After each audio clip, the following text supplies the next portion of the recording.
Entrez et bienvenue au Jardin du Marais.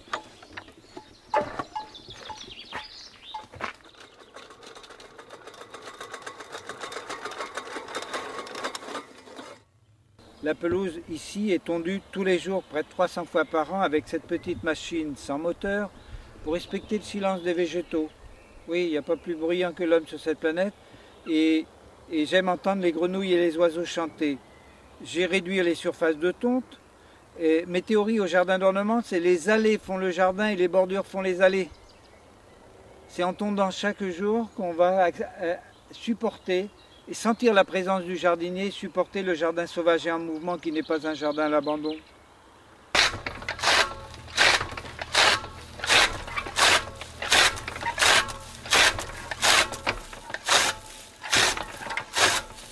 Voilà cette merveilleuse machine, le hache-paille.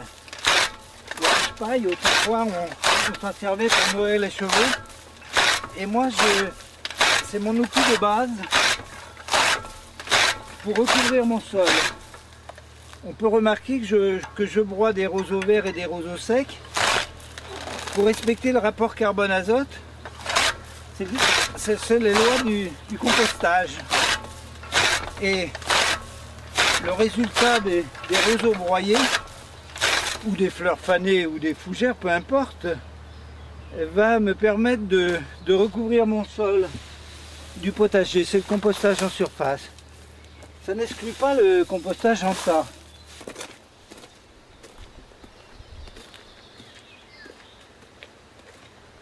Le principe est toujours le même. Le sol ne doit jamais être nu. Un sol nu, c'est comme si on vous enlevait l'épiderme, on vous mettait à bronzer au soleil. Alors en ville, vous avez dans les jardineries des matériaux dans le commerce.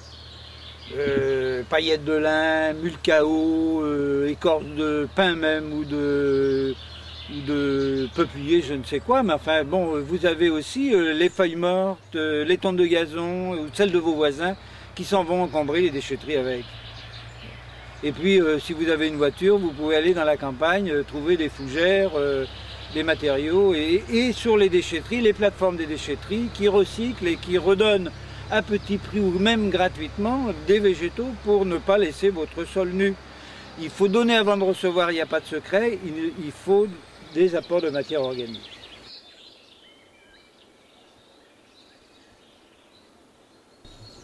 Donc ce jardin est cultivé en bio depuis 1975. On ne voit pas l'intérêt de s'empoisonner à domicile et notre première démarche était le potager, puisque par souci d'économie et par démarche politique bien sûr, jardiner bio c'est simple, il suffit de refuser les molécules de synthèse, mais c'est surtout jardiner de concert avec la nature, avec elle mais pas contre elle, et s'allier des auxiliaires. Alors les auxiliaires les plus célèbres bien sûr, le hérisson, l'orvet, la couleuvre, le crapaud. Ici pas d'animaux nuisibles, même la taupe c'est un merveilleux petit laboureur. Pas de mauvaises herbes non plus, je détiens toutes les pestes végétales, les herbes au mauvais endroit sûrement, mais il ne faut pas chercher la petite bête. Ne faites pas comme font la plupart des gens qui savent à peine reconnaître un poireau d'une carotte et ont de quoi vous démolir des hectares de faune et de flore. Alors la bonne terre de potager, ça existe. Un petit potager vaut un grand vilain. Hein. On a intérêt à le faire le plus près possible de sa cuisine. Et la bonne terre de potager, ça existe, il faut s'en rapprocher, mais il n'y a pas de mauvaise terre, c'est jardinier qu'il faut mettre en cause. C'est un tiers d'argile, un tiers de sable, un tiers d'humus. Et ici, c'est une terre tourbeuse, une terre légère, je fais l'inverse, je rajoute de l'argile pour alourdir mon sol. Mais les terres argileuses, celles dont tout le monde se plaint, sont les terres les plus généreuses. Celles qui font les plus beaux légumes, celles qui conservent le plus longtemps l'eau. Il est plus aisé d'alléger un sol lourd que d'alourdir un sol léger. Comment faire pour alléger un sol lourd? Eh bien, il faut donner avant de recevoir par des apports de matière organique, justement. C'est la reproduction fidèle de la forêt. C'est tout simple, jardiner. Dans la forêt, c'est un livre ouvert. Eh bien, la forêt, le sol n'est jamais nu. Personne n'arrose une forêt, personne la bêche, personne n'enfouit la matière organique. Et la forêt, c'est bien autre chose que nos feuilles légumes, nos roseaux, nos vivaces. Que ça soit au potager ou au jardin d'ornement, toujours le même principe, jamais de sol nu.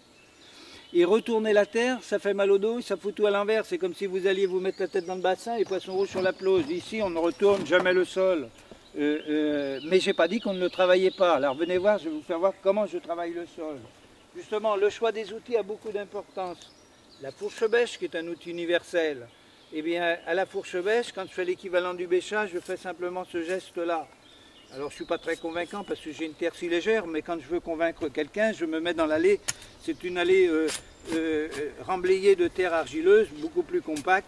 Et ça, c'est l'équivalent du bêchage. Et quand on va aller plus vite, si on va aller plus vite, eh bien, vous avez la grelinette. La grelinette, mais il faut savoir la choisir. À 3 dents, à 4 dents ou à 5 dents, la choisir en fonction de la nature du sol ou en fonction de ses biscottos, bien sûr. Pour une femme, dans un sol lourd, un sol argileux, on choisira simplement une 3 dents, ce sera largement suffisant. Voilà le travail à la grelinette, même principe, jamais de sol retourné. Alors pourquoi ne pas retourner le sol? Eh bien tout simplement parce que le sol n'est pas un support, c'est toute une organisation. Et vous avez 1 gramme de terre, c'est 1 milliard de micro-organismes. Ça grouille de vie sur cette terre. Eh bien, ceux qui vivent avec de l'oxygène comme nous, les aérobies.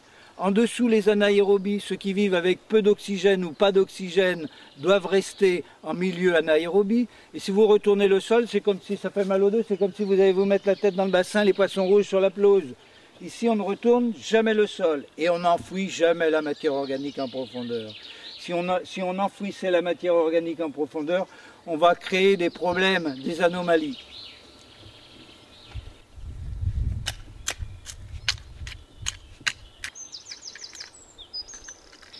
Les légumes sont associés, car les légumes, c'est comme les gens, ça peut se contrarier ou se bonifier. Voilà pourquoi j'ai choisi des planches d'1,20 m, d'une part pour ne pas offenser ma terre, ne pas la tasser inutilement, et d'autre part pour pouvoir associer les plantes. Il y a des scorsonnières dans le milieu, des petits pois qui fixent l'azote de l'air, donc qui améliorent le sol, et en premier plan, des salades qui ne prendront pas trop de place.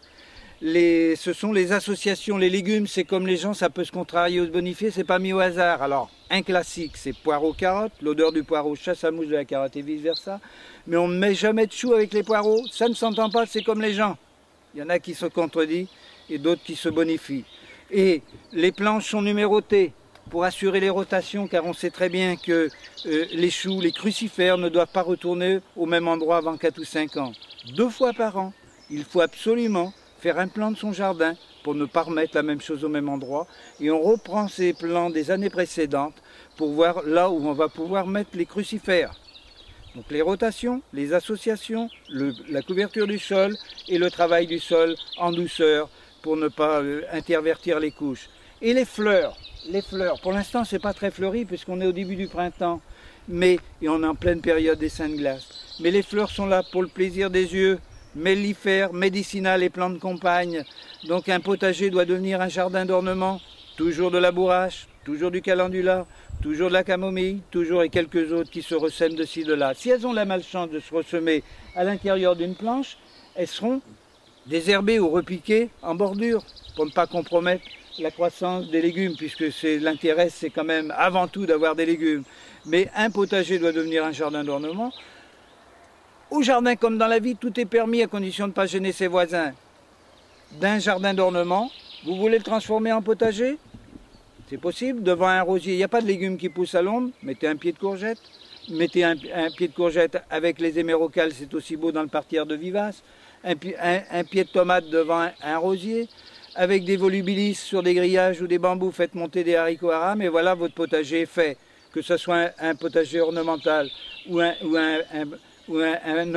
jardin d'ornement transformé en potager, peu importe.